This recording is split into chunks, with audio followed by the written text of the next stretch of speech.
Hare Krishna welcome back to my channel and this is day 13 of रजमंडल परिक्रम यात्रा so first అయితే మేము చరణ్ పహాడీకి వచ్చేసాం.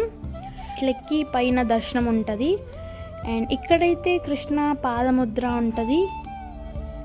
సో ఇదే ఆ కృష్ణ పాదముద్ర, మీరు కూడా దర్శనం చేసుకోండి. అండ్ ఇక్కడే పక్కన రాధాకృష్ణ దర్శనం కూడా అయింది. దాని తర్వాత మేమైతే గోపీనాథ్ దగ్గరకు వచ్చేసాం.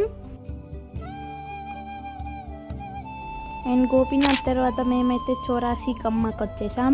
ఇక్కడైతే 1000 పిల్లర్స్ ఉంటాయి, అంటే 1000 స్తంభాలు ఉండే ప్లేస్ ఇది. దాని తర్వాత ఈ ప్లేస్ వచ్చి పాండవులు ఇక్కడ ఉన్న ప్లేస్ ధర్మకుండ దగ్గర. ఇక్కడ పాండవులు వరాహస్వామికి పూజ చేసిన ప్లేస్ పక్కనే వరాహస్వామి కూడా ఉంటారు, దర్శనం చేసుకోండి.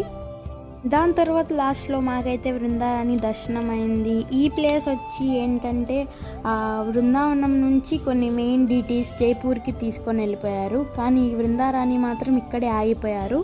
ఆ ప్లేసే ఇది. సో ఇవాళైతే మాకు ఈ దర్శనాలు అయ్యాయి. Hare Krishna, see you in next video.